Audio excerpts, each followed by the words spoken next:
Hello மக்களே, எல்லோரும் எப்படி இருக்கிறீங்க? எல்லாம் நல்லா நினைக்கிறேன். இன்றைக்கி வந்து பார்த்திங்கன்னா நம்ம காலை சோறு என்ன நம்ம செஞ்சுருக்கிறோம். நம்ம வீடியோ பார்த்துட்ருக்குறோம். வாங்க என்னென்னு பார்த்துருவோமா? இங்கே பாருங்கள், குக்கரில் வந்து சாப்பாடு வெள்ளை ரைஸ் பண்ணிட்டாங்க. அதை அப்படியே நம்ம பாக்ஸில் போடுவோமா? நம்ம போனியில் போட்டுக்கிட்டு இருக்காங்க. இங்கே பாருங்க, யார் யாரெல்லாம் காலை சாப்பாடு வந்து சாப்பிட்டுட்டீங்க அப்படிங்கிறத கமெண்ட் பண்ணுங்கள். காலை சாப்பாடு ரொம்ப முக்கியங்க. காலை சோறு நமக்கு வேணும். அடுத்து பார்த்திங்கன்னா கீரை, சிகப்பு கலர் கீரை, அது வந்து பொரியல் பண்ணியிருக்காங்க. அதுவும் சின்ன பாக்ஸில் போட்டுட்ருக்காங்க. தேங்காயெல்லாம் போட்டு முட்டைலாம் போட்டு நல்லா சூப்பராக செஞ்சுருக்காங்க. நான் டேஸ்ட் பண்ணி பார்த்துட்டேன், நல்லாயிருக்கு. நீங்களும் இந்த ரெட் கலர் கீரை சாப்பிட்ருக்கிறீங்களா அப்படின்னு சொல்லுங்கள் மக்களே.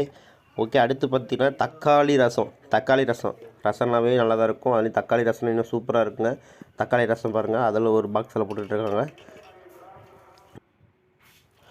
நீங்களும் தக்காளி ரசம்லாம் சாப்பிட்ருக்குறீங்களா அப்படின்னு கமெண்ட் பண்ணுங்கள். யாருக்கெல்லாம் தக்காளி ரசம் பிடிக்குங்கிறதையும் கமெண்ட் பண்ணுங்கள். இங்கே பாருங்கள், எல்லாம் போட்டாச்சு. தட்டில் சாப்பாடு போட்டு வச்சு, கீரை, சிகப்பு கலர் கீரை, அதோடு தக்காளி ரசம் எல்லாத்தையும் சேர்த்து வச்சு நம்ம சாப்பிடும்போது காலை சோறு ரொம்ப ரொம்ப முக்கியமான சோறுங்க. ஏன்னா நைட்டு வந்து சாப்பிட்டதுக்கப்புறம் காலையில் குறைஞ்சது ஒரு 10 மணி நேரமாக சாப்பிடாமல் இருப்போம்.